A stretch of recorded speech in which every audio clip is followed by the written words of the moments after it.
2 Samuel അധ്യായം 21. ഗിബെയോൻകാരുടെ പ്രതികാരം. ദാവീദിൻ്റെ ഭരണകാലത്ത് 3 വർഷം തുടർച്ചയായി ക്ഷാമമുണ്ടായി. ദാവീദ് കർത്താവിനോട് ആരാഞ്ഞു.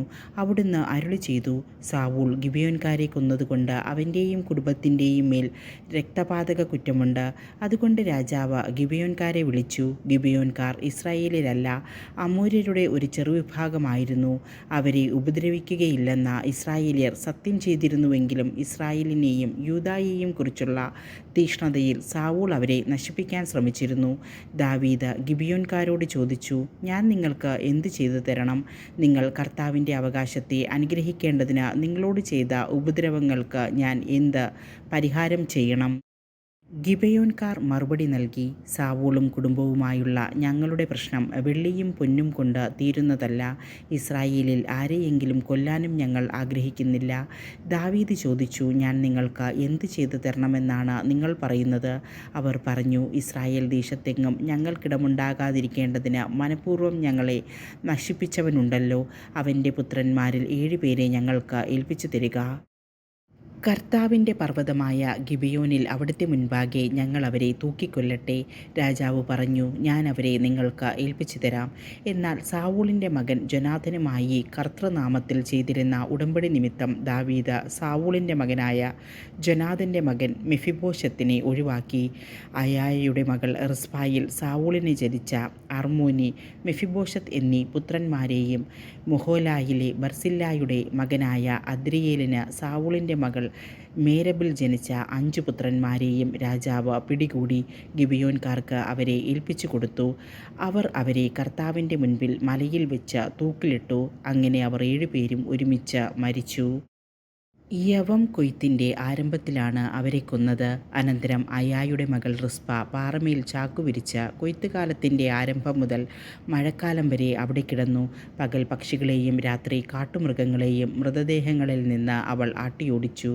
അയായുടെ മകളും സാവൂളിൻ്റെ ഉപനാരിയുമായ റിസ്പായുടെ പ്രവൃത്തി ദാവീദ് കേട്ടു. അവൻ ചെന്ന യാബേഷ് ഗിലെയാദിലെ ആളുകളിൽ നിന്ന് സാവൂളിൻ്റെയും മകൻ ജോനാഥൻ്റെയും അസ്ഥികളെടുത്തു. ഗിൽബോവായിൽ വെച്ച് സാവൂളിനെ കൊന്നതിന് ശേഷം അവരുടെ മൃതശരീരങ്ങൾ ഫിലിസ്ത്യർ ബെത്ഷാനിലെ പൊതുവീഥിയിൽ തൂക്കിയിട്ടിരുന്നു. യാബേഷ് ഗിലെയാദുകാർ അവ മോഷ്ടിച്ചു കൊണ്ടുപോയി. ദാവീദ് സാവൂളിൻ്റെയും മകൻ ജോനാഥൻ്റെയും തൂക്കിക്കൊല്ലപ്പെട്ടവരുടെയും അസ്ഥികൾ ബെഞ്ചമിൻ ദേശത്ത് സേലയിൽ സാവൂളിൻ്റെ പിതാവായ കിഷിൻ്റെ കല്ലറയിൽ സംസ്കരിച്ചു. രാജാവ് കൽപ്പിച്ചതുപോലെ അവർ ചെയ്തു. പിന്നെ രാജ്യത്തിനു വേണ്ടിയുള്ള അവരുടെ പ്രാർത്ഥന ദൈവം കേട്ടു. ദാവീദിൻ്റെ വീരയോദ്ധാക്കൾ. ഫിലിസ്ത്യരും ഇസ്രായേല്യരുമായി വീണ്ടും യുദ്ധമുണ്ടായി. ദാവീദ് പടയാളികളുമായി ചെന്ന് ഫിലിസ്ത്യരോട് യുദ്ധം ചെയ്തു. അവൻ തളർന്നു. മല്ലന്മാരുടെ വംശത്തിൽപ്പെട്ട ഇഷ്ബി ബെനോബ് ദാവീദിനെ കൊല്ലാമെന്ന് വിചാരിച്ചു. അവൻ്റെ ഓടുകൊണ്ടുള്ള കുന്തത്തിന് 300 ശെക്കൽ ഭാരമുണ്ടായിരുന്നു. അവൻ അരയിൽ പുതിയ വാൾ ധരിച്ചിരുന്നു. എന്നാൽ സെരൂയയുടെ മകൻ അബിഷായി ദാവീദിൻ്റെ സഹായത്തിനെത്തി അവനെ അടിച്ചു വീഴ്ത്തി കൊന്നുകളഞ്ഞു. ഇസ്രായേലിൻ്റെ ദൈവം അണയാതിരിക്കേണ്ടതിന് അങ്ങ് ഞങ്ങളോട് കൂടെ യുദ്ധത്തിന് പോരരുതെന്ന് പറഞ്ഞ പടയാളികൾ ദാവീദിനെ കൊണ്ട് സത്യം ചെയ്യിച്ചു. അതിനുശേഷം ഗോബിൽ വെച്ച് ഫിലിസ്ത്യരുമായി വീണ്ടും യുദ്ധമുണ്ടായി. അപ്പോൾ ഹുശാത്യനായ സിബക്കായി മല്ലന്മാരുടെ വംശത്തിൽപ്പെട്ട സാഫിനെ കൊന്നു. ഗോബിൽ വെച്ച് ഫിലിസ്ത്യരുമായുണ്ടായ മറ്റൊരു യുദ്ധത്തിൽ ബത്ലഹേംകാരനായ യാറെ ഒറേഗിമിൻ്റെ പുത്രൻ എൽ ഹാനാൻ ഗിത്യനായ ഗോലിയാത്തിനെ കൊന്നുകളഞ്ഞു. അവൻ്റെ കുന്തത്തിൻ്റെ പിടി നെയ്ത്തുകാരൻ്റെ ഓടം പോലെയായിരുന്നു. ഗത്തിൽ വെച്ചും ഒരു യുദ്ധമുണ്ടായി. അവിടെ ഒരു അതികായനുണ്ടായിരുന്നു. അവൻ്റെ കൈകാലുകൾക്ക് 6 വീതം 24 വിരലുകളുണ്ടായിരുന്നു. അവനും മല്ലന്മാരുടെ സന്തതികളിലൊരുവനായിരുന്നു. അവൻ ഇസ്രായേലിനെ അധിക്ഷേപിച്ചപ്പോൾ ദാവീദിൻ്റെ സഹോദരനായ ശിമെയയുടെ മകൻ ജോനാഥൻ അവനെ വധിച്ചു.